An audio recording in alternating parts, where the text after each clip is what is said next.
प्रिय छात्रों नमस्कार। इंडिया ऑनलाइन क्लास में एक बार फिर से आपका स्वागत है। आज हम 5 प्रश्न वाले 5.1 का प्रश्न क्रमांक चौथे का 9वां और 10वां सवाल हल करेंगे, जिसमें हमें समांतर श्रेणी है या नहीं है ये हमें बताना है और इसके अगले 3 पद याद करना है। तो शुरू करते हैं। इसका 9वां सवाल करते हैं। सबसे पहले हम यहाँ पर a2 माइनस a1 लिखते हैं। a2 हमारा जो कि दूसरा पद और a1 पहला पद बराबर 4 पद दिए गए हैं यहाँ पर। तो सबसे पहले दूसरे पद में से पहला पद माइनस करेंगे पहले हम। तो दूसरा पद है हमारा 3 माइनस 1 हो जाएगा, जो a1 हमारा 1 है, बराबर यहाँ पर हमें प्राप्त होगा 2। 3 में से हमारा 1 जाएगा तो हमें 2 प्राप्त होगा।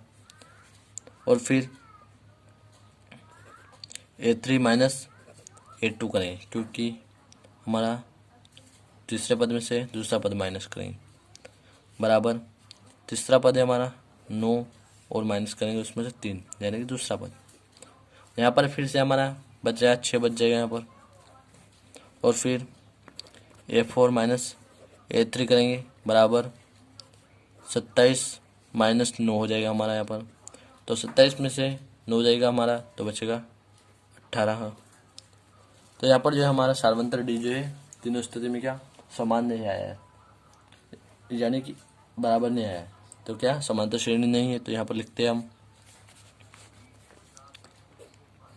a2 माइनस a1 बराबर नहीं है a3 माइनस a2 के, और फिर यह भी बराबर नहीं है किसके, a4 माइनस a3 के, यानी तीनों जो एक दूसरे में बराबर नहीं है। तो हम लिखते हैं अतः दी गई श्रेणी समांतर श्रेणी नहीं है। समांतर श्रेणी नहीं है। तो दोस्तों अब जो हम 10वां सवाल हल करेंगे, तो सबसे पहले इसमें भी उसी प्रकार से दूसरे वाले पद को पहले वाले पद से माइनस करेंगे। तो दूसरा वाला पद हमारा a2 माइनस पहला a1 बराबर a का वर्ग माइनस a जो हमें दिया गया है।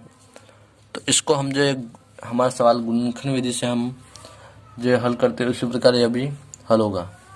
तो इसमें जो हम कॉमन निकालेंगे, जिस प्रकार गुणनखंड विधि में हमारा कॉमन निकाला जाता है उसी प्रकार इसमें से हम कॉमन निकालेंगे।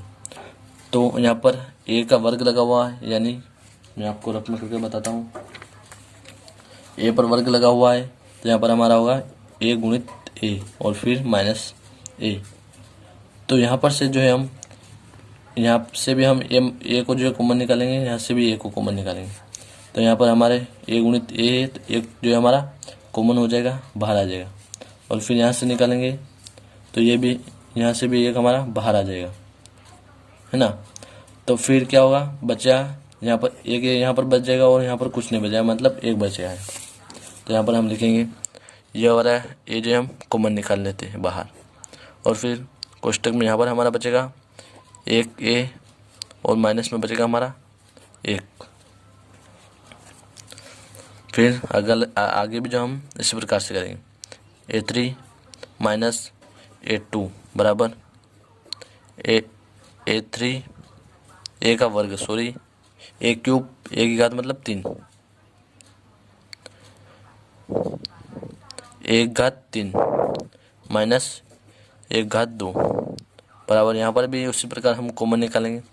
तो यहाँ से हम कॉमन निकाल सकते हैं a का वर्ग यानी 1 की घात 2 को कॉमन निकाल सकते हैं, यहाँ से भी 1 घात 2 को कॉमन निकाल सकते हैं।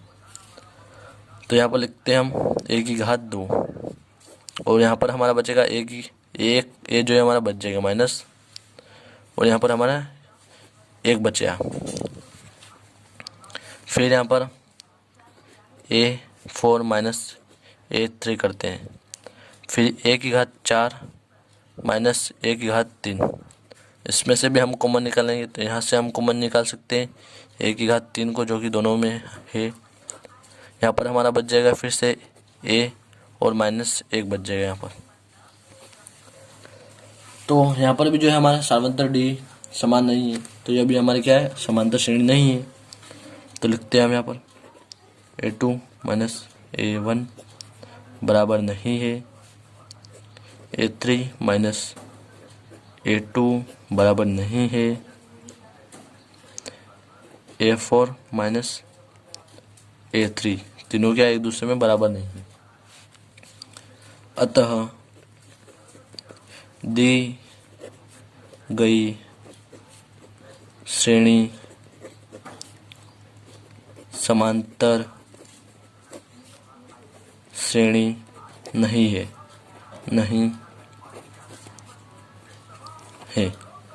धन्यवाद दोस्तों।